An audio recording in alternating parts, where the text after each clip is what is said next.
Okay sir, அனைவருக்கும் welcome. இன்னைக்கு ஒரு வேல்யூபிளான ஒரு விஷயம் இந்த ட்ரைனிங் மூலமாக நம்ம பார்க்க போறோம். ஸோ இந்த காணொலியில நீங்க கேட்கக்கூடிய தகவல் அப்படிங்கிறது வந்து லேர்னிங் கல்ச்சர் அப்படிங்கிற ஒரு டைட்டில்ல வந்து இன்னைக்கு நம்ம பேச போறோம். இது யாருக்காக இந்த பயிற்சி அப்படிங்கிறது வந்து கொடுக்கப்படுது அப்படின்னு பாத்தீங்கன்னா, முழுக்க முழுக்க வந்து ஒரு பிசினஸ் ஓனர்ஸ்களுக்காக தான் இந்த பயிற்சி அப்படிங்கிறது கொடுக்கப்படுது. பிசினஸ் ஓனர் அப்படின்னு சொன்னா அவங்க என்ன பண்ணுவாங்க? ஒரு பிசினஸ் வந்து நடத்திட்டு இருக்கக்கூடியவங்களா இருப்பாங்க. அவங்க என்ன பிசினஸ் பண்ணிட்டு இருக்கக்கூடியவங்களா இருந்தாலும், ஒரு பிசினஸ் ஓனர் அப்படிங்கிறவர் வந்து ஒரு நிறுவனத்தை நடத்திட்டு இருப்பாங்க. சோ அது எந்த துறையை சார்ந்த நிறுவனமாக இருந்தாலும் சரி, இன்னைக்கு இந்த ட்ரைனிங்ல நம்ம கொடுக்கக்கூடிய இந்த தகவல்கள் வந்து ஒரு பிசினஸை பாதுகாப்பதற்கும் வளர்த்துவதற்கும் முக்கியமா நம்ம பார்க்க வேண்டிய ஒரு மெயின் டாபிக். அதுதான் லேர்னிங் கல்ச்சர் அப்படிங்கிற ஒரு டைட்டில்ல நம்ம பேச போறோம். ஓகே, இந்த லேர்னிங் கல்ச்சர் அப்படின்னா என்ன அப்படின்னா, இன்னைக்கு நிறுவனம் நடத்துறவங்க வந்து கட்டாயம் புரிஞ்சுக்கணும், அல்லது ஒரு பிசினஸ் ஓனர் கட்டாயம் புரிஞ்சுக்க வேண்டிய ஒரு சப்ஜெக்ட் என்ன அப்படின்னு சொன்னா, இந்த உலகம் வந்து ரொம்ப ரொம்ப மாறிக்கிட்டே இருக்கு. இந்த உலகம் வந்து அறிவியலினுடைய மாற்றங்கள் அப்படிங்கிறது வந்து ஏராளமா நடந்துகிட்டே இருக்கு. இந்த உலகத்துல வந்து ஒவ்வொரு நாட்களும் ஒரு புது புது விஷயங்கள் அப்படிங்கிறது வந்து மனிதனை நோக்கி வந்துகிட்டு இருக்கு. ஒரு பிசினஸ் அப்படிங்கிறது வந்து யாருக்காக நடத்தப்படும் அப்படின்னா, நான் நிறைய இடங்கள்ல சொல்லியிருக்கேன். பிசினஸ்னா பீப்புள், பீப்புள்னா பிசினஸ் அப்படின்னு சொல்லியிருக்கேன். அப்போ உலகத்துல நடத்தப்படக்கூடிய எந்த ஒரு பிசினஸ் ஆக இருந்தாலும் அது பீப்புளை நோக்கி தான் இருக்கு. பிசினஸ் பீப்புள்னு சொல்லி ஒரு சக்தி இங்க இல்லைன்னு சொன்னா, பிசினஸ் அப்படிங்கிறதுக்கான வேலையே இங்க இல்லை அப்படிங்கிறது வந்து புரிஞ்சுக்கணும். ஓகேங்களா? சரி. ஒரு பிசினஸ் ஓனர் ஏன் மாற வேண்டியது இருக்கு? அவங்க எதற்காக வந்து தொடர்ந்து அவங்க வந்து கத்துக்கிட்டே இருக்க வேண்டியது இருக்கு? தொழில் துறையில வந்து எதற்காக தொடர்ந்து கற்றுக்கொண்டே இருக்கணும் அப்படின்னு சொன்னா, இந்த பிசினஸ் அப்படிங்கிறது மக்களை நோக்கி இருக்கிறதுனால, இந்த உலகத்தில் ஏற்படக்கூடிய புதிய புதிய மாற்றங்கள் அப்படிங்கிறது வந்து அந்த பிசினஸ் பண்ணக்கூடிய பிசினஸ் ஓனர் அல்லது அந்த ஒரு பிசினஸ் கம்பெனி அதை வந்து அவங்க அண்டர்ஸ்டாண்ட் பண்ணிக்கிட்டாங்கன்னா மட்டும் தான் முடியும்.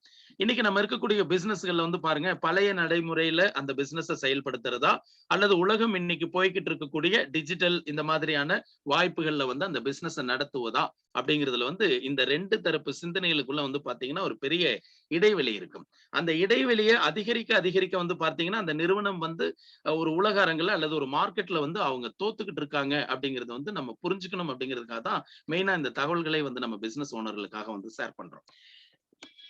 ஓகே. அப்ப என்ன தேவைப்படுது அப்படின்னு பார்த்தீங்கன்னா, இன்னைக்கு பிசினஸ் பண்ணக்கூடியவங்க அப்படிங்கிறவங்களுக்கு வந்து வெற்றி, பணம் சம்பாரிப்பது, சக்சஸ் பண்றது, இதுலயே ஒரு சரியான சிந்தனை இல்ல. இது தவறான சிந்தனையாக இங்க பார்க்கப்படுது அப்படின்னு என்னால உறுதியா சொல்ல முடியும்.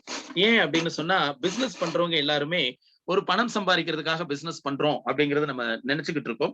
இந்த பணம் வந்து மற்றவர்கள் சம்பாதிக்கிறதை விட நம்ம என்னைக்கு அதிகமா சம்பாதிக்கிறோமோ அதை வந்து வெற்றியாக வந்து நம்ம பதிவு பண்றோம். ஒரு பிசினஸ்ல வந்து சக்சஸ் அப்படின்னு எதை சொல்றாங்கன்னா, 1000 பேர் ஒரு பிசினஸ்ல முயற்சி பண்ணிட்டு இருக்காங்க. ஆனா அந்த 1000 பேர்த்துல 999 பேர் அந்த பிசினஸ் மூலமாக சம்பாதிக்கிறதை விட நீங்க கூடுதலா சம்பாதிக்கிறீங்க அப்படின்னு சொன்னா, அந்த பிசினஸ்ல வந்து நீங்க ஒரு சிறந்த வெற்றியாளர் அப்படின்னு அறியப்படுறீங்க அப்படிங்கறத வந்து நம்ம புரிஞ்சுக்கிறோம். அப்போ ஒரு பிசினஸ் அப்படிங்கிறது வந்து இந்த வெற்றிகளை பதிவு பண்றதுக்கும் பணம் சம்பாதிக்கிறதுக்கு மட்டும் தானா அப்படின்னா இல்ல. அதற்கு பின்னாடி இருக்கக்கூடிய ஒரு பெரிய விஷயம் என்னன்னா, அந்த பிசினஸ் என்ன நோக்கத்திற்காக எந்த துறையில ஒரு உற்பத்தி பொருளோ அல்லது வேற என்ன சர்வீஸ வந்து அந்த பிசினஸ் பண்றாங்களோ, அந்த பிசினஸ்ல வந்து அது நேரடியா மக்களை நோக்கி இருக்கிறதுனால, மக்கள் இன்னைய சூழல்ல வந்து மக்களுடைய தேடல் என்னவா இருக்கு, மக்களுடைய சிந்தனை என்னவா இருக்கு, அதற்கு மக்களுக்கு தேவையான தொழில்நுட்பங்கள் இந்த உலகத்துல எதெல்லாம் வந்து இன்னைக்கு புதிதா வந்திருக்கு அப்படிங்கிறதுல வந்து அந்த பிசினஸ் ஓனர் அல்லது அந்த பிசினஸ் கம்யூனிட்டி அல்லது கம்பெனி அவங்க தன்னை அப்டேட் பண்ணிக்கிறதுல இருந்து தான் தொடங்கும் இந்த உலகத்தினுடைய ஒரு சிறந்த பிசினஸ் அப்படிங்கிறது. சரிங்களா? பிசினஸ்ல வளர்ந்துட்டோம்னு மட்டும் என்னைக்குமே வந்து ஒரு இடத்திற்கு வந்து வந்துடவே கூடாது. பிசினஸ்ல வளர்ந்துட்டோம் அப்படின்னு நினைச்சோம்னு சொன்னா, உலகத்தை விட்டு போய்க்கிட்டு இருக்கோம் அப்படின்னு தான், இந்த பிசினஸ் உலகத்தை விட்டு போய்க்கிட்டு இருக்கோம் அப்படின்னு தான் புரிஞ்சுக்கணும். ஏன் அப்படி இதற்கு முன்னாடி யாரெல்லாம் அப்படி நடந்திருக்காங்கன்னா, இன்னைக்கு நம்ம தமிழ்நாட்டுல ஈஸியா நம்ம அடிக்கடி பேசக்கூடிய ஒரு நிறுவனம் இந்த நோக்கியோ. இந்த நோக்கியோ நிறுவனம் வந்து உலகத்துல எந்த ஒரு நாட்டிலயும் அவங்களுடைய ப்ராடக்ட் போகாத நாடே இல்ல அப்படிங்கிற மாதிரியான ஒரு தொலைபேசி அ டிவைஸ் விற்பனையில வந்து ஒரு செல்போன் உற்பத்தியிலயும், விற்பனையிலயும் வந்து கொட்டி கட்டி உலக அரங்குல பறந்த நிறுவனம் அப்படிங்கிறது வந்து இந்த நோக்கியோ. பணம் சம்பாதிக்கிறதுல வந்து அவங்களுக்கு போட்டியாளர்களே கிடையாதுங்கிற ஒரு இடத்திற்கு வந்த நிறுவனம் அப்படின்னு பாத்தீங்கன்னா, உலகத்துல இருக்கக்கூடிய அபூர்வமா சில நிறுவனங்கள்னா அந்த பட்டியல்ல வந்து நோக்கியாவும் ஒரு நிறுவனமாக இருந்தது. ஆனா நிறைவு ஆயிட்டோம்னு நினைச்சாங்க. இன்னைக்கு இல்லாமலே போயிட்டாங்க. சோ பிசினஸ் நீங்க 50 வருடம் 200 வருடம் கூட பண்ணிட்டு வந்திருக்கலாம் ஒரு பிசினஸ் ஓனரா. பிசினஸ் ஓனரா சாத்தியங்கள் குறைவு. ஒரு பிசினஸ் கம்பெனியா ஒரு சிஸ்டமா வந்து 200 வருடங்கள் கூட இந்த உலகத்துல வந்து அந்த பிசினஸ் வந்து பப்ளிக்கான ஒரு ஒரு சேல்ஸ் மார்க்கெட்டிங் சர்வீஸ பண்ணிருக்கலாம். ஆனா ஒரு விஷயம் என்னன்னு பாத்தீங்கன்னா, எவ்வளவு காலங்கள் அந்த பிசினஸ் நடத்தப்பட்டாலும் அந்த பிசினஸ் இன்னைக்கு உலகத்தினுடைய புதுமையான விஷயங்களுக்கு தன்னை அப்டேட் பண்ணிக்கலன்னு சொன்னா இந்த பிசினஸ் விட்டு வெளியில போயிடும் அப்படிங்கிறதுக்கு தான் ஒரு சிறந்த உதாரணமாக தமிழர்கள் ஈஸியா புரிஞ்சுக்கிறதுக்கு பொதுவாவே இந்த நோக்கியா அப்படிங்கிற இந்த நிறுவனத்தை பத்தி பேசுறோம். அப்ப இங்க என்ன நடந்திருக்கு, இன்னைக்கு நம்ம பேசக்கூடிய டைட்டில் என்னன்னா, லேர்னிங் கல்ச்சர் அப்படிங்கிறது வந்து அந்த இடத்துல தான் 100% ஒரு பிசினஸ்க்கு வந்து வேலை செய்யுது. அப்போ ஒரு பிசினஸ் பண்ணக்கூடியவங்க எல்லோரும் வந்து பார்த்தீங்கன்னா, தொடர்ந்து வந்து தன்னை கற்றுக்கொள்வதில் வந்து தொடர்ந்து ஆர்வம் காமிச்சுக்கிட்டே இருக்கணும். ஒரு 500 எம்ப்ளாயிஸ் வந்து ஒரு ஒரு நிறுவனத்துல வேலை பார்க்கிறாங்க. இந்த 500 எம்ப்ளாயிஸ்க்கு வந்து டே பை டே அங்க உற்பத்தியில வந்து அவங்க என்ன வேலை பார்க்கணும் அப்படிங்கிறது தெரியுது. அந்த நிறுவனத்திற்குன்னு சில சிஸ்டம் இருக்கு. அந்த சிஸ்டம் எல்லாமே ஃபாலோ பண்றாங்க. அந்த நிறுவனர் மிகச் சரியான தேதிக்கு வந்து சம்பளம் கொடுத்துடுறாரு. சம்பளத்தில் ஊதியம் பெறுவதில் வந்து அங்க இருக்கக்கூடிய ஊழியர்களுக்கு எந்த விதமான குறைபாடுகள் கிடையாது. இப்படி எல்லாம் நடந்துகிட்டு இருக்கிறப்ப இதுதான் போதுமானதா, தொடர்ந்து அந்த தொழில் வளர்ச்சியில தொடர்ந்து பயணப்படுறதுக்கு வந்து இது போதுமானதா அப்படின்னு சொன்னா இல்லைன்னு தான் இந்த பிசினஸ் உலகம் சொல்லுது. அதற்கு மாறாக என்னன்னு பாத்தீங்கன்னா, அங்க வேலை பார்க்கக்கூடிய 500 எம்ப்ளாயிஸும் தொடர்ந்து கற்றுக்கொண்டே இருப்பதற்கு வந்து அந்த பிசினஸ் நடத்தக்கூடியவங்க அதற்குன்னு ஒரு தனி முயற்சி எடுக்க வேண்டிய தேவை அந்த இடத்துல இருக்கு அப்படிங்கிறது. அவங்க தொடர்ந்து கற்றுக்கொள்வதற்கான முயற்சியை வந்து எந்த ஒரு நிறுவனம் எடுக்கலையோ அந்த நிறுவனம் பிசினஸ் உலகத்துல வந்து பின்னுக்கு தள்ளப்பட்டிருக்கு அப்படிங்கிறது தான் இன்னைக்கு நம்ம பிரதானமா பேச போறோம். ஓகே, தினசரி வேலைகள் வந்து நம்ம செய்யறோம். இன்னைக்கு வந்து நீங்க ஒரு பிசினஸ்ல இருக்கீங்க. இந்த பிசினஸ்ல வந்து நீங்க இவ்வளவு ஏர்ன் பண்ணிட்டு இருக்கீங்க. இந்த பிசினஸ்ல வந்து அன்லிமிட்டடா ஏர்ன் பண்றதுக்கு உங்களுக்கு ஏராளமான வாய்ப்புகள் இருக்கு. ஆனா அந்த வாய்ப்புகள்ல நீங்க என்ன பண்றீங்க? இந்த அளவுக்கு ஏர்னிங் வந்துட்டு இருக்கு. இது நிரந்தரமா வந்துட்டு இருந்தா போதுமானது அப்படிங்கிற ஒரு ஸ்டேஜ் வந்து உங்க மைண்ட்ல வந்து உட்காரும். அப்ப வந்து அடுத்த லெவல் என்ன அப்படின்னு சிந்திக்க தெரியாம நம்ம வந்து எடுக்கக்கூடிய முடிவுகள் அது அப்படின்னு தான் பிசினஸ் உலகம் வந்து நம்ம எல்லோருக்குமே சொல்லுது. அப்போ இன்னைக்கு வேலையை சிறப்பா செய்யறதுங்கிறது எவ்வளவு நல்ல விஷயமோ, நாளைய வேலை பற்றிய சிந்தனை அப்படிங்கிறது அதை காட்டிலும் நல்ல விஷயம் அப்படின்னு பார்க்கப்படுது. அப்போ ஒரு பிசினஸ் நம்ம நடத்திக்கிட்டு இருக்கோம்னா அடுத்த வருடம் நம்ம என்ன பண்றதா இருக்கும், இனி வரக்கூடிய 5 வருடங்கள் நம்ம என்ன பண்றதா இருக்கும், அடுத்து இன்னொரு 5 வருடத்திற்கு பின்னாடி இருக்கக்கூடிய இந்த பிசினஸ் உலகத்துல இன்னும் புது புது தொழில்நுட்பங்கள் என்ன வரப்போகுது, மக்களுடைய லைஃப் ஸ்டைல் இங்க எப்படி நடக்க போகுது, மக்கள் எதையெல்லாம் வந்து தன்னுடைய தினசரி வாடிக்கையான பொருட்களா பயன்படுத்த போறாங்க, அப்படி அத்தனை விஷயங்களையும் தினசரி லேர்ன் பண்ணிக்கிட்டே இருந்தால் மட்டும்தான் இன்றைய காலங்களில் ஒரு நிறுவனம் தொடர்ந்து வந்து வளர்ச்சியை நோக்கி போக முடியும். அதே நேரத்துல அந்த தொழிலில் ஈடுபட்டிருக்கக்கூடிய பிசினஸ் ஓனர் அப்படிங்கிறவங்க வந்து வளர்ச்சியை நோக்கி போக முடியும். இன்னைக்கு சாதாரணமா இந்த லேர்னிங் கல்ச்சர் இந்த ப்ரோக்ராம புரிஞ்சுக்கிறதுக்கு உங்களுக்கு ஒரு சின்ன உதாரணம் சொல்றேன். இன்னைக்கு நம்ம இந்தியாவை பொறுத்த வரைக்கும் டிஜிட்டல் இந்தியா அப்படின்னு சொல்றோம். இன்னைக்கு நம்மளுடைய பெரும்பாலான கேஷ் டிரான்சாக்ஷன் அப்படிங்கிறது வந்து ஒரு QR கோடுக்கு வந்து போயிடுச்சு. இதை வந்து பிரதான சர்வீஸை வந்து வழங்கக்கூடியவங்க வேலட் சிஸ்டம் இன்னைக்கு நிறைய வந்துருச்சு. அதுல ரொம்ப ரொம்ப டாப்ல இருக்கக்கூடிய 2 வேலட் சிஸ்டம் என்னன்னு பாத்தீங்கன்னா, இந்த பேடிஎம் அப்படிங்கிற ஒரு வேலட் சிஸ்டமும், போன்பே அப்படிங்கிற 2 மாடல் எடுத்துக்கோங்க. இந்த 2 வேலட் சிஸ்டம் வந்து இந்தியால 130 கோடி பேர் வாழக்கூடிய நாட்டுல துணிச்சலா ஒரு புதிய யூபிஐ அப்படிங்கிற ஒரு டெக்னாலஜி வந்து அரசாங்கம் தான் இங்க உருவாக்குனாங்க. ஸோ அது ஆர்பிஐ ஆத்தரைஸ் பண்ணனாங்க. உங்களுடைய பேங்க் அக்கௌண்ட்டுக்குள்ள போயிட்டு உங்களுக்கான சர்வீஸை வேலட்டுகள் செய்வதற்கான உரிமையை வந்து இந்தியால ஆர்பிஐ வந்து ஆத்தரைஸ் பண்ணனாங்க. ஸோ அப்ப இருந்து தான் அந்த யூபிஐ டெக்னாலஜி அப்படின்னு ஸ்டார்ட் ஆச்சு.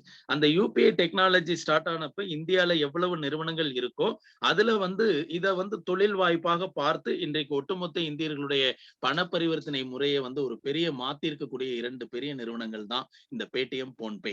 இந்த போன்பேக்கான இந்திய அலுவலகம் எங்க இருக்கு தெரியாது. பேடிஎம் இந்தியாவுடைய நிறுவனமா தெரியாது. இதனுடைய அலுவலகம் எங்க இருக்கு தெரியாது. ஆனா மார்க்கெட்ல அவங்க என்ன பண்ணிருக்காங்க, நம்மளுடைய டிரான்சாக்சன் கேஷ் டிரான்சாக்சனை வந்து சாதாரண இடங்கள் வரைக்கும் கிராமம் வரைக்கும் கொண்டு வந்து ரீச் பண்ணியிருக்காங்க. என்ன காரணம் அப்படின்னா உலகம் மாறிக்கிட்டு இருக்கு அப்படிங்கிறத தனக்குள்ள அப்டேட் பண்ணிக்கிட்ட இந்த 2 பிரதான நிறுவனங்களை வந்து நம்ம புரிஞ்சுக்கிறதுக்காக உங்களுக்கு ஒரு மாடலா சொல்லியிருக்கேன். ஓகே, இந்த முயற்சி வந்து இந்த 2 நிறுவனங்கள் எடுத்துட்டாங்க.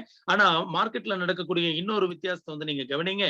இங்க இந்த பேமெண்ட் சிஸ்டம் அக்செப்ட் பண்ணக்கூடிய வியாபாரிகள் அதிகரிச்சுட்டாங்க. ஆனா இன்னமும் அக்செப்ட் பண்ணாம அதெல்லாம் நாங்க யூஸ் பண்றது இல்லைன்னு வாடிக்கையாளர்கள் கிட்ட வாதம் விவாதங்கள் பண்ணிக்கிட்டு இருக்கக்கூடிய வியாபாரிகளையும் இன்னைக்கு மார்க்கெட்ல பார்க்க முடியுது.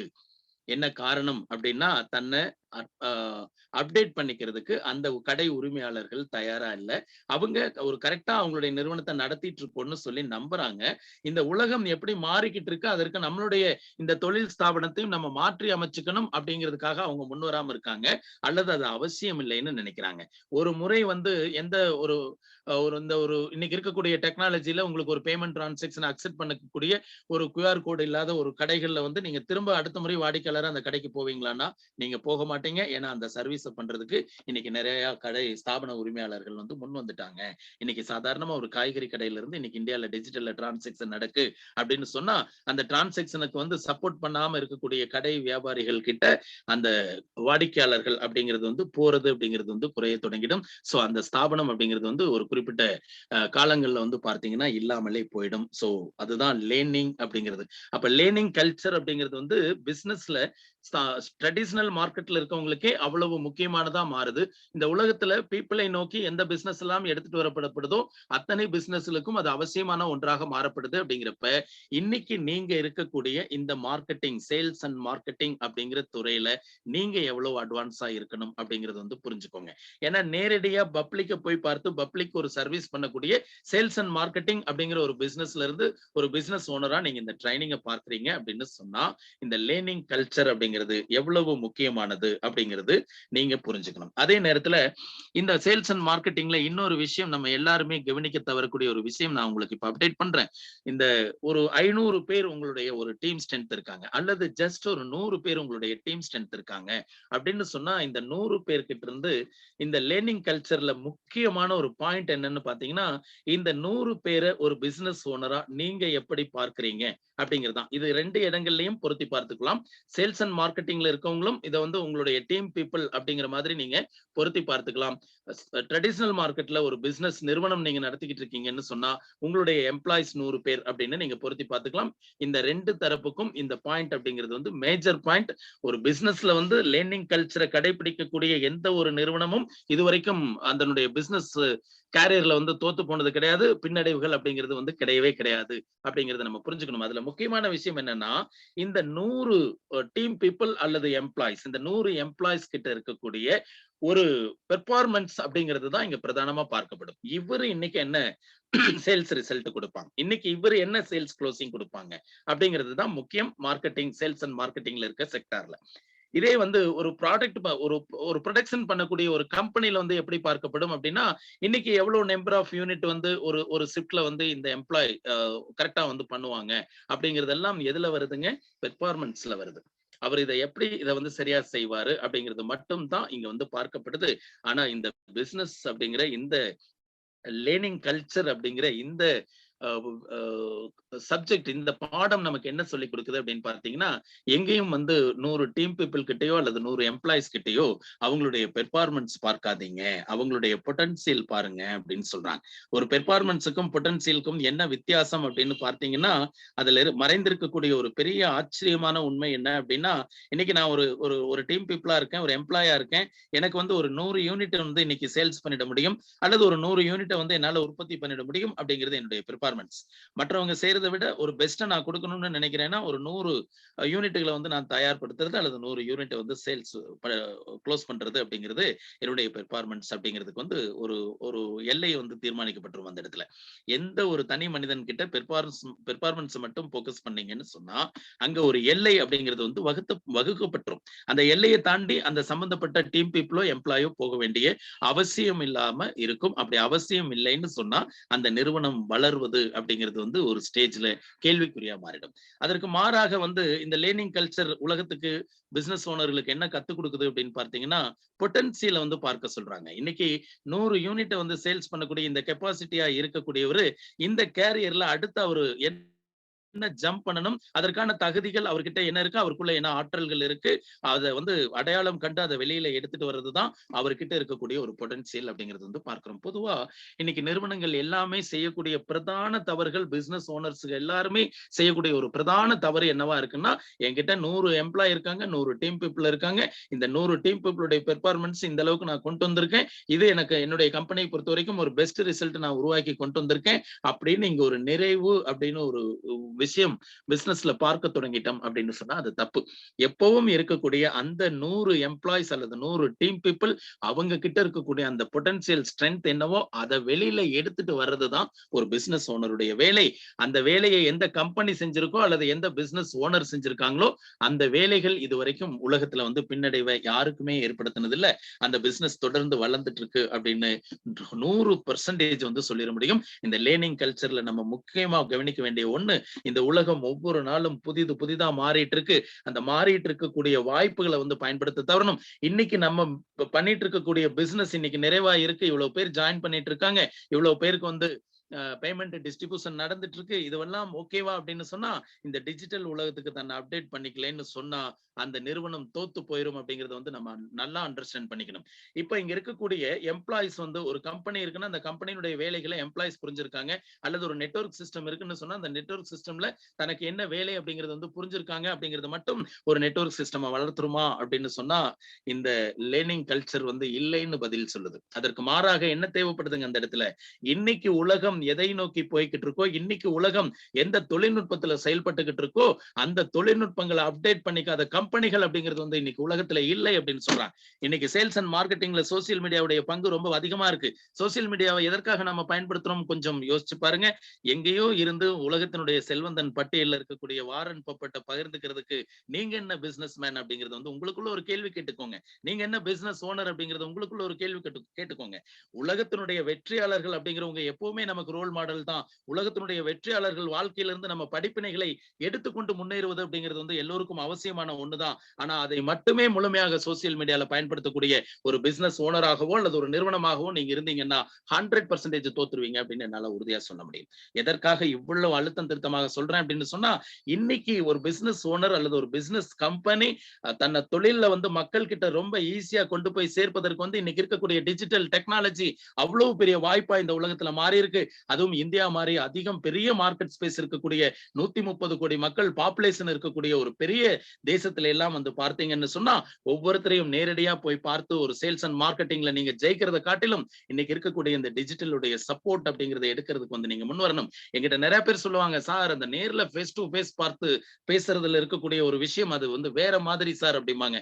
அது விழாக்கள் அவசியமானதாக இருந்தால் இங்க இருக்கக்கூடிய செயல்படக்கூடிய விழாக்கள் எதுவாக இருக்கோ, நீங்க சார்ந்து இருக்கக்கூடிய நிறுவனம் எதுவாக இருக்கோ, உங்களுடைய பிசினஸ் எதுவாக இருக்கோ, அங்க நடக்கக்கூடிய சில ஈவென்ட்ஸ், சில செலிப்ரேஷன் ப்ரோக்ராம், அதுல எல்லாம் நீங்க நேரடியாக உங்களுடைய பிசினஸ் கொலீக்ஸோடையும் உங்களுடைய பிசினஸ் பீப்புள்ஸோடையும் நீங்க கை கோர்த்துக்கலாம். ஒரு 24 மணி நேரம் 48 மணி நேரம் உங்களுடைய அன்புகளை வந்து ஒட்டுமொத்த உங்களுடைய பிசினஸ் கம்யூனிட்டியோட நீங்க ஷேர் பண்ணிக்கலாம். அது வேற விஷயம்.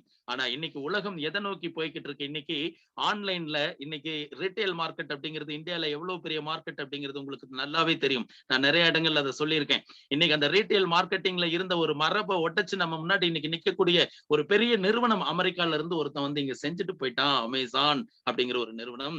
சரிங்களா? ஆரம்பத்துல சொல்லப்பட்டுச்சு ஆன்லைன்ல நம்பி பொருள் வாங்க முடியாது, செங்கல் வச்சு அனுப்பிச்சிருவாங்கன்னு எல்லாம் சொல்லப்பட்டுச்சு. ஏராளமான போலி நிறுவனங்கள் எல்லாம் ஆன்லைன்ல வந்து வந்துகிட்டு இருந்தது. ஆனா அமேசான் அத்தனையும் கண்டுக்காம இந்த உலகத்தினுடைய தொழில்நுட்பத்தை லேர்ன் பண்ணிக்கிட்டு இந்த உலகத்தினுடைய தொழில்நுட்பங்களை பிலீவ் பண்ணி இன்னைக்கு மக்களுக்கு வந்து ஒரு கன்சியூமர் மார்க்கெட்ல ஒரு பொருள் வீட்டுக்கு கொண்டு போய் சேர்ப்பதற்கு வந்து இன்னைக்கு டெக்னாலஜியை பயன்படுத்தி தன்னை ஒரு உலகத்தின் தலை சிறந்த நிறுவனமா ப்ரூவ் பண்ண முடியுமான்னு சொன்னா அமேசான் ப்ரூவ் பண்ணிட்டாங்க. எங்க இருந்து வந்திருக்காங்க? அமெரிக்கால இருந்து வந்திருக்காங்க. எந்த மார்க்கெட்டை பயன்படுத்தி இருக்காங்க? இந்தியாவில் இருக்கக்கூடிய மார்க்கெட் பயன்படுத்தி இருக்காங்க.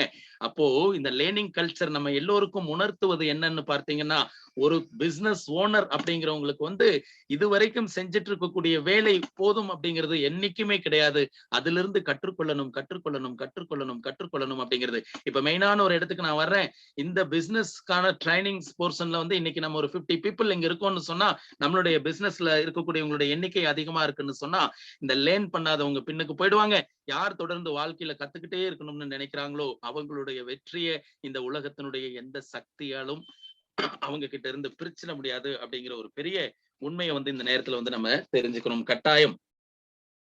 ஓகே. அடுத்த விஷயம் வந்து இந்த லேர்னிங் கல்ச்சர் வந்து நமக்கு இன்னொரு ஒரு பெரிய மேஜர் பாயிண்ட் வந்து நமக்கு சொல்லுது. இந்த லேர்னிங் கல்ச்சர்ல வந்து முக்கியமா நீங்க தெரிஞ்சுக்க கூடியது வந்து பாத்தீங்கன்னா, உங்களுடைய வேலையையும், நேரத்தையும் நீங்க எப்படி இணைக்க போறீங்க அப்படிங்கிறது இந்த லேர்னிங் கல்ச்சர்ல முக்கியமான விஷயம். ஏராளமான ட்ரெய்னிங் ஒர்க் ஷாப்கள்ல வந்து டைம் மேனேஜ்மென்ட் கிளாஸ் வந்து எதற்காக எடுக்க போறாங்க? ஃபர்ஸ்ட் மெயின் மேனேஜ்மென்ட் எடுப்பாங்க. அடுத்து டைம் மேனேஜ்மென்ட் எடுப்பாங்க. இந்த 2யும் எதுக்காக எடுக்குறாங்க அப்படின்னு சொன்னா, ஒரு பிசினஸ் ஓனர் அப்படிங்கிறவன் ஒரு மனிதனாக இருக்கான். இந்த நேரம் அப்படிங்கிறது வந்து இயற்கையானதா இருக்கு. இந்த மனிதனையும் நேரத்தையும் வந்து சரியான பிணைப்புல கொண்டு வந்தால் மட்டும் பிசினஸ்ல வந்து பெருசா ஜெயிக்க முடியும் அப்படிங்கிறதுக்கு வந்து 100% வந்து அங்க உறுதி அப்படிங்கிறது வந்து தெரிவிக்கப்படுது. அப்ப இந்த லேர்னிங் கல்ச்சர்ல இந்த உலகம் எதை நோக்கி போய்கிட்டு இருக்கோ அதை நோக்கி நீங்க உங்களுடைய வாழ்க்கையும் பிசினஸையும் திருப்பிக்க வேண்டியது வந்து எவ்வளவு முக்கியமோ அது மாதிரி இயற்கை உங்களுக்கு வழங்கி இருக்கக்கூடிய அந்த 24 மணி நேரத்தை ஒரு மனிதனாக நீங்க எப்படி பயன்படுத்துறீங்கிறது லேர்னிங் கல்ச்சர்ல மற்றும் ஒரு பெரிய மேஜர் பாயிண்ட் அப்படின்னு என்னால உறுதியா சொல்ல முடியும். ஓகேங்களா? ரொம்ப ரொம்ப இம்பார்ட்டன்ட் அப்படிங்கிறது வந்து பார்த்தீங்கன்னா, இந்த நேரத்தையும் வேலையும் வந்து கனெக்ட் பண்ணிக்கிறது அப்படிங்கிறது வந்து மோர் இம்பார்ட்டன்ட். ஏன்னா இன்னைக்கு அமெரிக்கா ஜனாதிபதியா இருக்கிறவருக்கும், இந்தியால பிரதமரா இருக்கிறவருக்கும், கூகுள்ல வந்து சுந்தர் பிச்சை இருக்கக்கூடியவருக்கும் இவங்க எல்லோருக்கும் வந்து பொதுவாக இந்த உலகத்தில் வழங்கப்பட்டிருக்கக்கூடியது வந்து ஒரே ஒரு விஷயம் தான். அது இயற்கை கொடுத்திருக்கக்கூடிய பெரிய வாய்ப்பு. இந்த 24 ஹவர்ஸ் அப்படிங்கிற ஒரு டைம். இது உலகத்துல எனக்கும் ஒண்ணுதான், அமெரிக்க ஜனாதிபதிக்கும் ஒண்ணுதான், உங்களுக்கும் ஒண்ணுதான், இந்திய பிரதமருக்கும் ஒண்ணுதான் அப்படிங்கிறதுல இது புது விஷயம் இல்ல அப்படின்னு நீங்க தயவு செய்து நினைச்சிடாதீங்க. ஆனா இது வந்து ஒவ்வொரு நாளும் நீங்க வந்து உங்களை நீங்க அப்டேட் பண்ணிக்கக்கூடிய இந்த லேர்னிங் கல்ச்சர்ல இருக்கக்கூடிய மெயினான விஷயம். இப்போ ஒரு வேலையை வந்து நம்ம எப்படி அட்டவணைப்படுத்தணும் அப்படின்னு சொல்லி இந்த லேர்னிங் கல்ச்சர்ல அதற்கான ஒரு ஸ்டாண்டர்ட் வந்து வச்சிருக்காங்க. எவ்வளவு பேருக்கு வந்து மார்க்கெட்டிங்ல சேல்ஸ் அண்ட் மார்க்கெட்டிங்ல இருக்கக்கூடிய பிசினஸ் ஓனர்ஸ் வந்து எவ்வளவு பேர் இந்த அப்டேட் வச்சிருக்காங்கிறது தெரியாது. இது உலகத்தினுடைய முதல் ட்ரைனிங் இதுன்னு நான் சொல்லல. ஏற்கனவே இந்த மாதிரி ட்ரைனிங் நீங்க அட்டன் பண்ணிருக்கலாம். ஆனா நீங்க ஒரு முறை திரும்ப வந்து உங்களை நீங்க ரெஃப்ரெஷ் பண்ணிக்கோங்க. இந்த கிளாஸ்ல நேரத்தையும் மனிதனையும் கனெக்ட் பண்றதுக்கு வந்து லேர்னிங் கல்ச்சர்ல வந்து ஒரு ஒரு ஸ்டாண்டர்ட் வந்து இருக்கு. அந்த ஸ்டாண்டர்ட் வந்து பார்த்தீங்கன்னா, நம்மளுடைய வேலைகளை வந்து ஒரு பேப்பர் எடுத்து 5 வகையாக அந்த வேலைகளை பிரிப்பது அப்படிங்கிறது வந்து ஒரு ஸ்டாண்டர்ட். அதாவது ஒரு ஃபார்முலா, அது ஒரு சக்சஸ் ஃபார்முலா அப்படின்னு சொல்லுவாங்க. டைம் மேனேஜ்மெண்ட் கிளாஸ்ல வந்து நீங்க கேட்டிருக்கலாம். இந்த சக்சஸ் ஃபார்முலா என்னவாக இருக்கும் அப்படின்னு வந்து பார்த்தீங்கன்னா, ஒரு வேலை இன்றைய நாள் அப்படிங்கிறது தொடங்குது அப்படின்னு சொன்னா, இன்றைய வேலை நாட்களை நீங்க இன்றைக்கு இருக்கக்கூடிய வேலைகளை நீங்க வந்து ஒரு லிஸ்ட் அவுட் பண்ணணும் அப்படிங்கிறது ஒரு பேப்பர் எடுத்து எழுதணும். தயங்கவே கூடாது. ஒரு பேப்பர் எடுத்து எழுதணும். ஏன்னா ஒரு சிஸ்டம் இல்லாதது வந்து உலகத்தில் வந்து முன்னேறுவது அப்படிங்கிறது கடினம். ஒரு நோக்கம் இல்லாதது இந்த உலகத்தில் பிசினஸில் முன்னேறுவது அப்படிங்கிறது வந்து கடினம். இதெல்லாம் வந்து புரிஞ்சுக்கணும். உலகம் முழுவதும் வந்து தன்னை ஒரு வட்டத்துக்குள்ள வச்சுக்கிட்டு ஒரு தொழிலாளியா ஒரு ஊழியனா வந்து தன்னுடைய வாழ்நாள் முழுவதும் ஏதோ ஒரு நிறுவனத்துக்கு சேவை பண்ணிக்கிட்டு அப்படியே போய்கிட்டு இருக்கக்கூடிய உழைப்பை போட்டுக்கிட்டு ஒரு சின்ன ஊதியத்தை வாங்கிட்டு வாழ்க்கையில முடங்கி போய்க்கக்கூடிய மனிதர்கள் மத்தியில இன்னைக்கு பிசினஸ் பண்ணணும், ஒரு பிசினஸ் ஓனராக இருக்கணும் அப்படின்னு சொல்லி நீங்க முன் வந்திருக்கீங்கன்னா அந்த இடத்துல இருந்து நீங்க தொடங்க வேண்டிய முக்கியமான விஷயங்கள்ல இந்த லேர்னிங் கல்ச்சர்ல வந்து இந்த உங்களுடைய ஒரு நாளினுடைய வேலைகளை வந்து நீங்க லிஸ்ட் அவுட் பண்றது அப்படிங்கிறது வந்து ரொம்ப ரொம்ப முக்கியமான விஷயம். இதுல நம்பர் 1 போட்டு அங்க உங்களுடைய வேலைகளை வந்து நீங்க எழுத தொடங்கணும். இந்த நம்பர் 1ல வந்து என்ன வேலைகளை வந்து எழுதலாம்? நிறைய வேலைகள் இருக்கு. இன்னைக்கு வந்து நம்மளுடைய பிசினஸிற்காக பண்ற வேலை இருக்கு. நம்ம மனைவி நம்ம கிட்ட சொல்லி இருக்கக்கூடிய வேலை இருக்கு. நம்மளுடைய குழந்தைகளுடைய ஒரு கல்வி சார்ந்த ஏதோ ஒரு சின்ன வேலையை போய் ஒரு அப்பாவா நம்ம பண்ணிட்டு வர வேண்டியது இருக்கும். இந்த மாதிரி வேலைகள் அப்படின்னு பாத்தீங்கன்னா ஒரு நாள் இருக்கக்கூடிய அந்த டைம்ல ஏராளமான வேலைகள் இருக்கு. இந்த வேலைகள்ல எதுக்கு முன்னுரிமை கொடுக்கணும், எது முதல் வேலை, எது இரண்டாவது வேலை, எது மூன்றாவது வேலை, இப்படி 1 2 3 4 5 வரைக்கும் சொல்லி இந்த ஒரு ஃபார்முலா சொல்லுது. அதுல நம்பர் 1 அப்படிங்கிற இடத்துல வந்து என்ன வேலைகளை குறிக்கப்படணும் அப்படின்னா மோர் இம்பார்ட்டன்ட் ஒர்க் இன்னைக்கு என்ன இருக்கோ அதை வந்து குறிக்கணும் அப்படின்னு சொல்றாங்க. என்ன மோர் இம்பார்ட்டன்ட் ஒர்க்? நீங்க ஒரு பிசினஸ்ல இருக்கீங்க. இன்னைக்கு ஒரு நாள்ல உங்களுக்கு உங்க முன்னாடி இருக்கக்கூடிய வேலைகள்ல ரொம்ப ரொம்ப முக்கியமான வேலை அப்படிங்கிறதே வந்து உங்க பிசினஸ்ல நீங்க செய்யக்கூடிய வேலை அப்படிங்கிறது இருக்கும். பிசினஸ்ல வந்து பல தரப்பட்ட வேலைகள் இருக்கும். அதுல முன்னுரிமை இந்த நம்பர் 1ங்கிற இடத்துல நீங்க எழுதக்கூடிய ஒரு வேலை என்னவாக இருக்கும் அப்படின்னு சொன்னா, இன்னைக்கு ஒரு பிசினஸ் மீட் உங்களுக்கு இருக்கு. இந்த பிசினஸ் மீட்டை வந்து நீங்க அட்டெண்ட் பண்ணலன்னு சொன்னா அது உங்க பிசினஸிற்கு ஒரு பெரிய விபரீதமா மாறிடும். இதை நல்லா அண்டர்ஸ்டாண்ட் பண்ணிக்கோங்க. இன்னைக்கு ஒரு வேலை இருக்கு, உங்களுக்கு ஒரு அப்பாயின்மெண்ட் இருக்கு, ஒரு பிசினஸ் மீட் அது. அந்த பிசினஸ் மீட்டை நீங்க அட்டெண்ட் பண்ணலன்னு சொன்னா உங்க பிசினஸ் பின்னுக்கு தள்ளப்பட்டுரும். அந்த பிசினஸ்னால உங்களுக்கு அந்த அந்த வேலையை சரியா செய்யாததுனால உங்களுக்கு ஒரு பெரிய விளைவு வந்து ஒரு பிசினஸ்ல வந்து உங்களுக்கு ஏற்படும் அப்படின்னு எந்த வேலையை நீங்க பார்க்கிறீங்களோ அந்த வேலை வந்து மோர் இம்பார்ட்டன்ட் ஒர்க் அப்படின்னு அர்த்தம். அதுதான் வந்து அந்த 1 அப்படின்னு போட்டு இன்னைக்கு வேலைகளை குறிக்கிறதுல வந்து முதல் டாப் லிஸ்ட்ல இருக்கக்கூடிய வேலை வந்து அதுதான். இன்னைக்கு ஒரு ஒரு 5 கோடி ரூபாய் ஒரு ப்ராஜெக்ட், இந்த ஒரு கான்ட்ராக்ட் ஒர்க் எல்லாம் பண்றவங்களுக்கு வந்து இது ஈஸியா புரியும். ஒரு 5 கோடி ரூபாய் ப்ராஜெக்ட் ஒரு 1 இயர்ல முடிக்கலாம். நிகர லாபம் வந்து ஒரு 20% கிடைக்கும். அப்போ ஒரு பெரிய லாபம் அல்லது ஒரு 1 கோடி ரூபாய் லாபம் கிடைக்கும். முடியும். இந்த 5 கோடி ரூபாய் ப்ராஜெக்ட்டை வந்து ஒரு இவ்வளவு எம்ப்ளாயிஸை வச்சு ஒரு ஒரு ஒரு வருடத்தில் வந்து கம்ப்ளீட் பண்ணிட முடியும் அந்த பிளான்ட் ஒர்க்கை அப்படின்னு ஒரு கான்ட்ராக்டுக்கு வந்து இன்னைக்கு ஒரு அப்பாயின்மெண்ட் இருக்குன்னு வைங்களேன். அந்த அப்பாயின்மெண்ட்டை போய் அவர் பார்த்து அந்த நேரத்தை வந்து மிகச்சரியா அந்த வேலையை மோர் இம்பார்ட்டன்ட்னு நான் சொல்லக்கூடிய அந்த ஒர்க்கை அவர் முடிச்சு அந்த கான்ட்ராக்ட் அவருக்கு கிடைச்சிருச்சுன்னு சொன்னா அவருடைய பிசினஸ் கேரியர்ல ஒரு வருடத்திற்கான வேலை அப்படிங்கிறது வந்து உறுதி செய்யப்படும். ஒரு 100 எம்ப்ளாயிஸ்க்கான வாழ்க்கை அப்படிங்கிறது அந்த ஒரு வருடத்திற்கு முடிவு செய்யப்படும். அந்த 5 கோடி ரூபாய் ப்ராஜெக்ட் சக்சஸ்ஃபுல்லா நடக்கும். அந்த 5 கோடி ரூபாய் ப்ராஜெக்ட்ல 1 கோடி ரூபாய் ப்ராஃபிட் அப்படிங்கிறது வந்து ஒரு கான்ட்ராக்டரா ஒரு பிசினஸ் ஓனரா அவருக்கு கிடைக்கும். சோ இந்த வேலை முக்கியமான வேலையா இல்லையா, இதுதான் முதல் கேள்வி.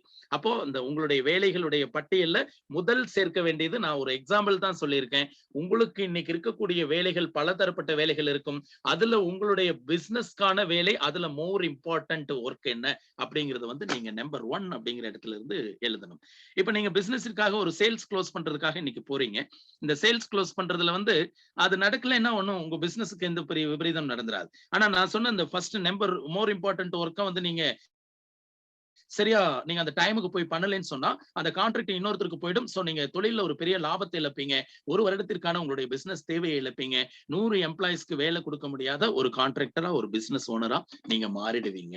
சோ அந்த வேலையினுடைய அவசியம் முக்கியத்துவம் வந்து எவ்வளவு பார்த்தீங்களா? உங்களுடைய ஒட்டுமொத்த பிசினஸையும் பாதுகாக்கக்கூடிய வேலையாக அது இருக்கு. அப்ப அந்த வேலைக்கு இம்பார்ட்டன்ஸ் கொடுக்குறீங்க. ஓகே, அப்ப நம்பர் 2ல என்ன வேலையை சார் எழுதலாம் அப்படின்னு சொன்னா, இந்த நம்பர் 1க்கும் இந்த நம்பர் 2க்கும் ஒரு சின்ன வித்தியாசம் தான். நம்பர் 2ல நீங்க எழுதக்கூடிய வேலைகள் எல்லாமே இம்பார்ட்டன்ட் ஒர்க் அப்படின்னு புரிஞ்சுக்கோங்க. நம்பர் 1ல நீங்க குறிக்கக்கூடிய வேலைகள் மோர் இம்பார்ட்டன்ட், இந்த செகண்ட்ல குறிக்கக்கூடிய வேலைகள் வெறும் இம்பார்ட்டன்ட். அப்ப அந்த இம்பார்ட்டன்ட்ல என்ன இருக்கு?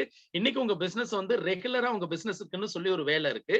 அந்த வேலை நடக்கணும். அப்ப அந்த வேலை என்னவா இருக்கு? சேல்ஸ் அண்ட் மார்க்கெட்டிங்ல இருக்கவங்களுக்கு வந்து புது புது கால்ஸ் பாக்குறது, புது புது கிளைண்ட்ஸ் பாக்குறது, அந்த கிளைண்ட்ஸ் கிட்ட வந்து தன்னோட சேல்ஸ் வந்து க்ளோஸ் பண்றது அப்படிங்கிறது வந்து இம்பார்ட்டன்ட் ஒர்க் தான். பட் அதற்கு நம்பர் 2 தான் நம்ம கொடுக்கிறோம். ஏன் கொடுக்கிறோம்? நான் கொடுக்கல, இந்த லேர்னிங் கல்ச்சர்ல இருக்கக்கூடிய இந்த ஃபார்முலா வந்து கொடுக்குது. ஏன் அதை குறிக்கிறோம்னு சொன்னா, ஒருவேளை அந்த வேலை அன்னைக்கு நடக்கல, ஒருவேளை அந்த கால்ஸ் நீங்க அட்டெண்ட் பண்ணிட்டீங்க, பட் அங்க சேல்ஸ் க்ளோசிங் நடக்கல அப்படின்னு சொன்னா உங்க பிசினஸ்க்கு ஏதாவது பெரிய விபரீதம் வந்துருமா அப்படின்னு சொன்னா கிடையாது. அடுத்த நாள் கூட அதற்கான வாய்ப்புகள் இருக்கு. இன்றைக்கு உங்க கிளைண்ட்டுக்கு வந்து நீங்க பெருசா புரிய வைக்க முடியலனாலும் கூட அடுத்த நாள் அப்படிங்கிறப்ப வந்து இன்னும் ஒரு நல்ல ஒரு என்வரன்மெண்டல்ல வந்து நீங்க அந்த கிளைண்ட்டை சந்திச்சு அந்த கால்ஸ் வந்து நீங்க சேல்ஸ் க்ளோசிங்கா நீங்க கன்வெர்ட் பண்ண முடியும். அப்படிங்கிறதுனால தினசரி பிசினஸிற்கு அவசியமான வேலை தான். அங்கேயும் நேரத்தை வந்து பாதுகாக்கணும். அப்போ உங்களுடைய வேலைகள்ல வந்து நம்பர் 2 அப்படிங்கிறது வந்து இந்த இம்பார்ட்டன்ட் ஒர்க்குக்கு வந்து கொடுக்கணும். நம்பர் 3 அதுல என்ன வேலைகளை குறிக்கலாம் அப்படின்னு சொன்னா, ஏன்னா 1 மோர் இம்பார்ட்டன்ட், 2 வந்து இம்பார்ட்டன்ட். நம்பர் 3ல என்ன கொடுக்கலாம் அப்படின்னு பாத்தீங்கன்னா, இதை வந்து நைஸ் கோன்னு சொல்லுவாங்க இந்த ஃபார்முலால. இதை ஏன் நைஸ் கோ அப்படின்னு சொல்றாங்கன்னா, இதுல வந்து உங்க குழந்தைகளுடைய ஒரு காலேஜ் அப்பாயின்மெண்ட் இருக்கும், உங்களுடைய மனைவியுடைய ஒரு சின்ன தேவைக்கான ஒரு பர்ச்சேஸா இருக்கும். இந்த மாதிரியான தேவைகள், அதற்காக நம்ம வெளியில போறது, அல்லது நம்ம வீட்டுல ஒரு ஆஃப் டே இருந்து ஒரு நல்ல நான்வெஜ் லஞ்ச் சாப்பிட்றதா இருக்கும். இந்த மாதிரியான வேலைகள் அல்லது ஒரு உறவுகளுடைய ஒரு நிகழ்ச்சியில, ஒரு திருமண நிகழ்ச்சியில, ஒரு மங்களகரமான நிகழ்ச்சியில நீங்க கலந்துக்க வேண்டியது இருக்கும். ஒரு மனிதனாக உங்களுக்கு சமூகத்திலையும் உறவுகளுக்குள்ளேயும் இன்னும் நிறைய பொறுப்புகள் இருக்கும் பிசினஸை தாண்டி. அப்ப அது கூட இன்றைக்கு ஒரு முக்கியமான ஒரு அப்பாயின்மெண்டா உங்க முன்னாடி இருக்கும். அந்த அப்பாயின்மெண்ட் அது என்னவாக இருக்கோ அதையெல்லாம் நம்பர் 3க்கு கொண்டு வந்தால் போதும் அப்படின்னு இந்த ஃபார்முலா சொல்லுது. அப்ப என்னன்னு பார்த்தீங்கன்னா, நீங்க ஒரு நேரத்தை செலவிடுறீங்க. அந்த நேரத்தில் வந்து உங்க பிசினஸிற்கான உறவுகளை டெவலப் பண்றதுக்கு, உங்களோட சம அளவுல உங்களுடைய பிசினஸ்ல ஈடுபட்டு இருக்கக்கூடியவருடைய ஒரு திருமண நிகழ்வா இருக்கலாம், அல்லது அவருக்கு ஏதாவது ஒரு கல்லூரிகள்ல இந்த மாதிரி ஏதாவது அவருக்கான தேவைகளுக்காக நீங்க ஒரு அப்பாயின்மெண்ட் கொடுத்திருப்பீங்க. உங்களுடைய உதவி அவருக்கு ஒரு வேலை தேவைப்பட்டிருக்கலாம். அப்படி இருக்கக்கூடிய இன்றைய அப்பாயின்மெண்ட் ஏதாவது இருந்ததுன்னு சொன்னா, இந்த ஃபார்முலா படி அதை வந்து நம்பர் 3ல வந்து கொண்டு வரலாம் அப்படின்னு சொல்றாங்க. இந்த நம்பர் 3ல வந்து இப்ப நான் சொல்லி இருக்கக்கூடிய விஷயம் மாத்திரம் இல்ல, இதற்கு அடுத்து வந்து பார்த்தீங்கன்னா, இன்னும் நீங்க வளர்வதற்கான வேலைகள் எல்லாம் கூட இங்க முக்கியத்துவம் கொடுக்கப்பட்டு இந்த நம்பர் 3 அப்படிங்கிறது வந்து ஆட் பண்ணலாம். இந்த நம்பர் 3ல நீங்க செலவழிக்கக்கூடிய நேரம் அப்படிங்கிறது வந்து உங்களை மேம்படுத்தும். பட் உங்க பிசினஸிற்கு எந்த விதமான பெரிய பின்னடைவுகளையோ விளைவுகளையோ ஏற்படுத்திடாது அப்படிங்கிறது வந்து பார்க்கலாம். அடுத்து நம்பர் 4 அப்படிங்கிறது ஒண்ணு இருக்கு. இந்த நம்பர் 4 அப்படிங்கிறதுல என்னன்னு பாத்தீங்கன்னா, இதை விரும்பாதவங்க யாருமே இருக்க மாட்டாங்க. ஏன்னா எல்லாருக்கும் இதை செய்யறதுங்கிறது வந்து அவ்வளவு விருப்பமா இருக்கும். அது என்னன்னா, பொழுதுபோக்குகள் வந்து நம்ம ஈடுபடுறதுக்கான ஒரு தேவை இன்னைக்கு இருக்கலாம். நம்மளுடைய பெஸ்ட் ஃப்ரெண்ட் ஸ்கூல் லைஃப்ல இருந்து ஒன்னா படிச்சிருப்பாங்க. அவனும் ஒரு பிசினஸ் பண்றான். பட் என்னை விட 500 கிலோமீட்டருக்கு அந்த பக்கம் இருக்கான். இன்னைக்கு நான் வந்து ஒரு பிசினஸ் பண்றேன். 2 பேருமே பிசினஸ்ல சிறந்து விளங்குறோம். ஆனா நாங்க 2 பேரும் சந்திச்சு 1 இயருக்கு மேல ஆச்சு.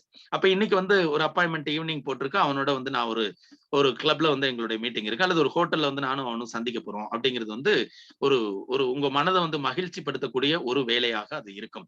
அப்போ அதற்கெல்லாம் வந்து இந்த ஃபார்முலா வந்து நம்பர் 4 கொடுக்க சொல்லுது. ஏன்னா ஒரு சினிமா பார்க்க போறதோ, ஒரு மனைவி குழந்தைகளோட சேர்ந்து ஜாலியாக ஒரு ஊர் சுத்தி பார்க்க போறதோ, இதெல்லாம் பிடிக்காதவங்க யார் இருக்காங்க? வெட்டியா சுத்தணும் அப்படின்னு சொன்னா எல்லாருக்குமே பிடிக்கும். அப்போ ஒரு ஒரு நம்ம வெளியில பிசினஸ்ல இருக்கக்கூடிய டென்ஷன் எல்லாம் குறைக்கிறதுக்கு வெளியில சுத்துறது அப்படிங்கிறது வந்து எல்லாருக்குமே பிடித்தமான ஒன்றாக இருக்கும். அப்போ அந்த மாதிரி அப்பாயின்மெண்ட்ஸ், கமிட்மெண்ட்ஸ் ஏதாவது இன்னைக்கு இருக்கு அப்படின்னு சொன்னா, இந்த ஃபார்முலா நமக்கு என்ன சொல்லுது? இந்த லேர்னிங் கல்ச்சர் ஃபார்முலால அத 4வது வேலையாக நீங்க போடுங்கன்னு சொல்றாங்க. இப்ப மனைவி கூட்டிட்டு ஒரு சினிமாக்கு போறதோ, அல்லது உறவினர் வீட்டுக்கு போறதோ, அல்லது முக்கியமான ஒரு தேவைகளுக்காக வெளியில போயிட்டு வரதோ, அல்லது வந்து ஒரு மலை பிரதேசங்கள்ல போய் ஒரு சுத்தி பார்த்துட்டு வரதோ, நம்மளுடைய குழந்தைகள் எல்லாம் கூட்டிட்டு போயிட்டு வரதோ அப்படிங்கிறது யாருக்கு பிடிக்காம இருக்கும்? அது ஒரு வேலையா செய்யாம இருக்க முடியுமா? என்னுடைய பிசினஸிற்கும் இந்த வேலைக்கும் சம்பந்தம் இல்ல, அதனால இதற்கு நான் வந்து நேரம் எப்பவுமே குறிக்க மாட்டேன்னு சொல்லிட முடியுமா அப்படின்னு சொன்னா இல்ல. பிசினஸ்ல வளர்றது அப்படிங்கிறதே வந்து வீட்டுல இருக்கக்கூடிய அந்த உறவுகளை வந்து மேம்படுத்துறதுக்காக தான் பிசினஸ்ல நம்ம வளர்றோம். அப்ப இந்த ஃபார்முலா வந்து அதை அக்செப்ட் பண்ணுது, இது மனிதனுக்கு பிடித்த வேலைதான், ஆனா அதுக்கு வந்து 4th பிளேஸ் கொடுத்தா போதும் அப்படின்னு சொல்லுது இந்த ஃபார்முலா படி. அடுத்து வந்து பாத்தீங்கன்னா 5th பிளேஸ்னு ஒண்ணு இருக்கு.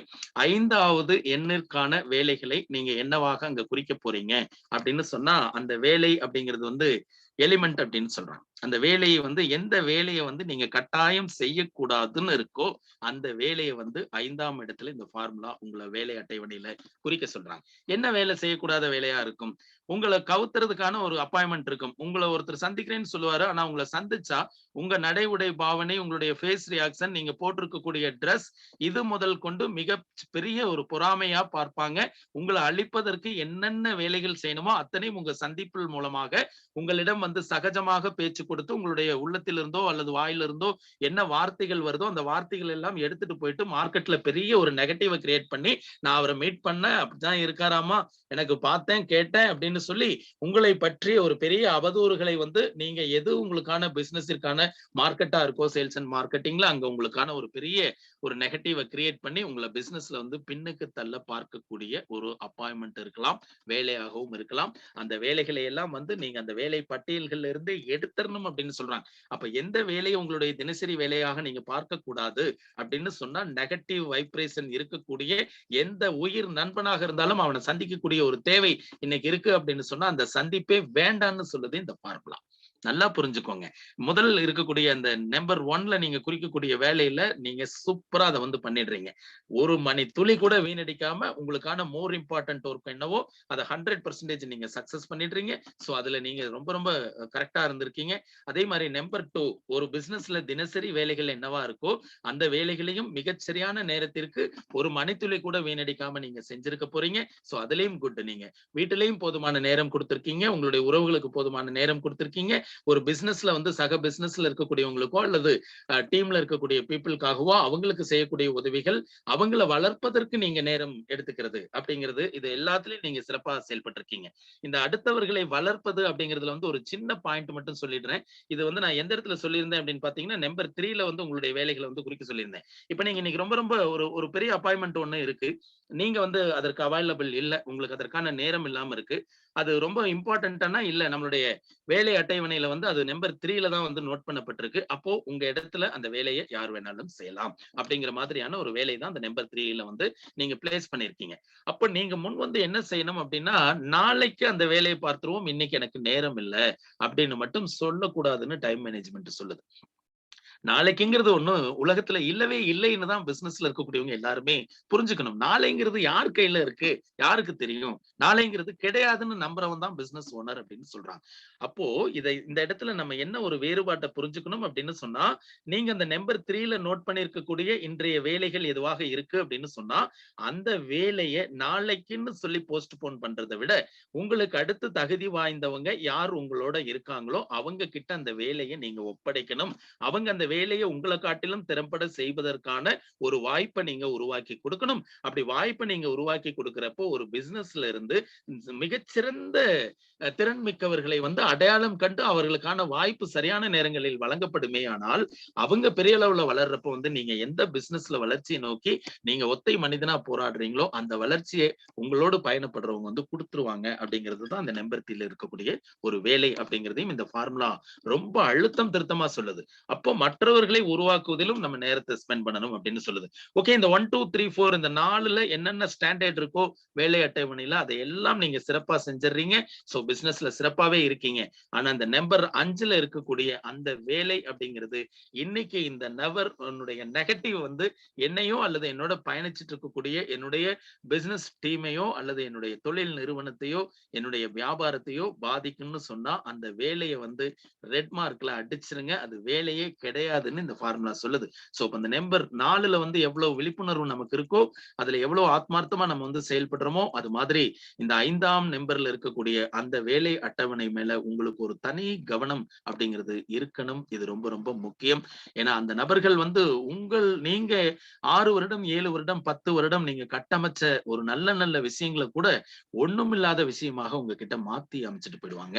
இன்னைக்கு வந்து ஏன் இந்த சேல்ஸ் அண்ட் மார்க்கெட்டிங் அப்படிங்கிற துறை வந்து இந்தியால வந்து இவ்வளவு மோசமாக இது மாறி இருக்குன்னு சொன்னா இந்த ஆட்கள் தான் அதிகம்.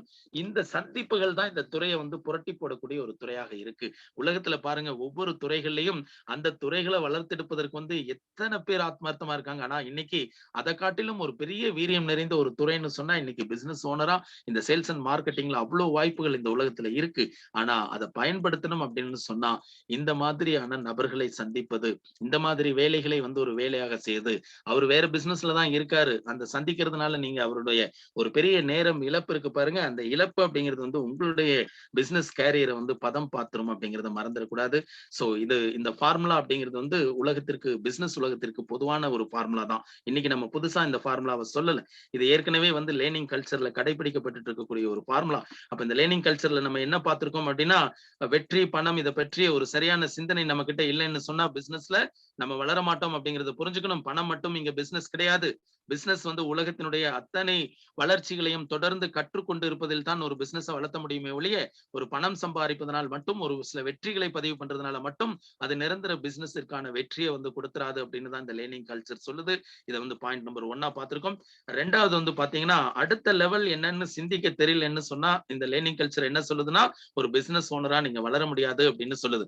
அப்ப அடுத்து வரக்கூடிய 5 ஆண்டுகளுக்கு வந்து உங்களுடைய கேரியர்ல உங்களுக்கான இலக்கு அப்படிங்கிறது வந்து உறுதி செய்யப்படலைன்னு சொன்னா ஒரு பிசினஸ் ஓனரா நீங்க வளர முடியாது. ஒரு பிசினஸ் நிறுவனமாகவும் உங்களுடைய நிறுவனத்தை வந்து வளர்த்த முடியாது அப்படின்னு வந்து சொல்றாங்க. அப்ப இன்னைக்கு தொடங்கப்படக்கூடிய இந்த சேல்ஸ் அண்ட் மார்க்கெட்டிங்ல இருக்கக்கூடிய நிறுவனங்களுடைய ஒரு பெரிய தலையாய கடமை என்னன்னா, அதிகப்படியான டீம் பீப்புள்களை இந்த மாதிரியான ட்ரைனிங்கள்ல அவங்கள தொடர்ந்து இந்த உலகத்தினுடைய விஷயங்களை வந்து கற்றுக்கொள்வதற்கு நீங்க ஒரு பெரிய வேலையை வந்து இங்க செஞ்சாக வேண்டியது இருக்கு. நீங்க என்னெல்லாம் அப்டேட் பண்ணிக்கிறீங்களோ அதை காட்டிலும் பல மடங்கு உங்களோட வேலை பார்க்கக்கூடியவங்க கற்றுக்கொள்ள வேண்டியது இருக்கு. அப்ப அதை கற்றுக்கொள்வதற்கு வந்து நீங்க எடுக்கக்கூடிய முயற்சி தான் உங்களை பிசினஸ்ல வளர்த்தும் அப்படின்னு தான் இந்த லேர்னிங் கல்ச்சர் வந்து சொல்லுது. அப்ப இன்னைக்கு சேல்ஸ் அண்ட் மார்க்கெட்டிங்ல வரக்கூடிய நிறுவனங்களுக்கு தலையாய பொறுப்பு என்னங்க? இந்த முழுக்க முழுக்க டிஜிட்டல் மார்க்கெட்டிங்க்கு தன்னை உருமாத்தி கொள்ளணும். பழைய சிஸ்டம் மீது வந்து நம்பிக்கை இருக்கிறது தவறு ஒன்றும் கிடையாது. ஆனா அந்த பழைய சிஸ்டம் படி நடத்துவோம்னு சொன்னா உங்ககிட்ட வாடிக்கையாளர்கள் இருக்க மாட்டாங்க அப்படிங்கறது வந்து நீங்க புரிஞ்சுக்கோங்க.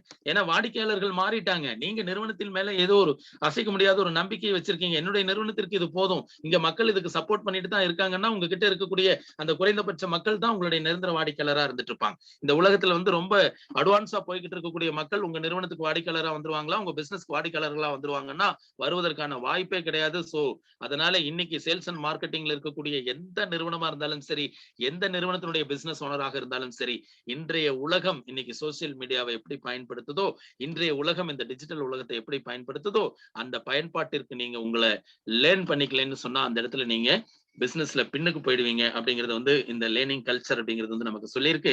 அதற்கு அடுத்து வந்து பார்த்தீங்கன்னா, வேலையை பார்க்க கூடாது அப்படின்னு சொல்லியிருக்கு. ஒருத்தருடைய தனிப்பட்ட பெர்ஃபார்மன்ஸை பார்க்க கூடாது. ஒரு பிசினஸ் வளருதுன்னு சொன்னா அந்த பிசினஸுக்கு வந்து ஒவ்வொருத்தருடைய பங்களிப்பும் வேற வேற மாதிரியான ஆற்றல்களை கொண்டதாக இருக்கும். வெறும் ஒரு சேல்ஸ் க்ளோசிங் கொடுக்குறவங்க மட்டும் தான் ஒரு திறமையான பிசினஸ் ஓனரானா இல்ல. அதற்கு மாறாக வந்து திரைக்கு பின்னாடி இருந்து இன்னைக்கு ஒரு வெற்றிகரமா ஒரு திரைப்படம் வந்து வருதுன்னு சொன்னா அந்த ஹீரோ மட்டும் அந்த திரைப்படத்தினுடைய வெற்றிக்கு காரணம் இல்ல. அங்க பின்னணியில வேலை செஞ்சிருக்கக்கூடிய எத்தனையோ பேருடைய பங்களிப்பு இருக்கும். அப்ப அதனால ஒரு சேல்ஸ் அண்ட் மார்க்கெட்டிங் அப்படின்னு சொன்னாலே இந்த லேர்னிங் கல்ச்சர் நமக்கு என்ன கத்துக் கொடுக்குதுன்னு சொன்னா, ஒரு மனிதனுடைய பெர்ஃபார்மன்ஸை பார்க்காதீங்க, ஒரு மனிதனுக்குள்ள இருக்கக்கூடிய பொட்டன்சியலை பாருங்க அப்படின்னு சொல்லியிருக்கு. இது பாயிண்ட் நம்பர் 3. பாயிண்ட் நம்பர் 4, உலகத்தினுடைய டைமை வந்து நம்மளுடைய தினசரி வேலைகளுக்கான லிஸ்டாக வந்து எப்படி போடணும், அந்த போடக்கூடிய லிஸ்ட்டுகள்ல வந்து நம்மளுடைய வேலைகளுக்கு எப்படி முக்கியத்துவம் கொடுக்கணும், அதுல 1லிருந்து 5 பிரிவுகளாக நம்மளுடைய வேலைகளை ஒரு அட்டவணை பண்ண சொல்லியிருக்காங்க. இதுல 1வது வேலை சரியா செய்யலைன்னா பிசினஸ் பதம் பாத்திரம், 2வது வேலையை சரியா செய்யலைன்னு சொன்னா பிசினஸ்ல வளர்ச்சி அப்படிங்கிறது வந்து தள்ளி போயிடும், 3வது வேலை சரியா செய்யலைன்னா பிசினஸ் பண்ணி யூஸ் இல்லை. ஏன்னா ஒரு பிசினஸ் அடுத்து வந்து நீங்க ஒரு மனிதனாக செயல்படக்கூடிய இடங்கள் வேலைகள் நிறைய இருக்கு. ஒரு குழந்தைகள் ஒரு காலேஜ்ல வந்து படிக்கிறீங்க, லட்சக்கணக்கான பணங்களை எல்லாம் நீங்க அனுப்பிச்சு வச்சிடுறீங்க. ஆனா ஒரு நாளும் உங்களுடைய மகன் அங்க காலேஜ்ல எப்படி படிச்சுட்டு இருக்கான்னு போய் பார்ப்பதற்கு நீங்க நேரம் ஒதுக்கல அப்படின்னு சொன்னா அங்க வந்து நீங்க ஒரு ஒரு குடும்ப உறவுகள்ல வந்து நீங்க தோல்வி தழுவிடுறீங்க அப்படிங்கறத வந்து புரிய வைக்கிறதுக்கு தான் இந்த நம்பர் 3ல வந்து ஒரு வேலைகளை வந்து லிஸ்ட் அவுட் பண்ணியிருக்காங்க.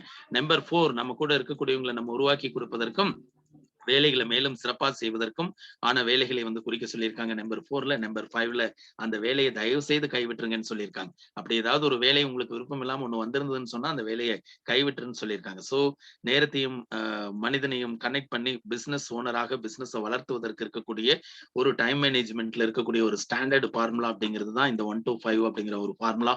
சோ இந்த ஃபார்முலா இது எல்லாமே வந்து இந்த லேர்னிங் கல்ச்சர்ல தான் இருந்திருக்கு. அப்போ இந்த வாரம் நான் ஏற்கனவே ட்ரைனிங் அட்டன் பண்ணியிருக்கேன்.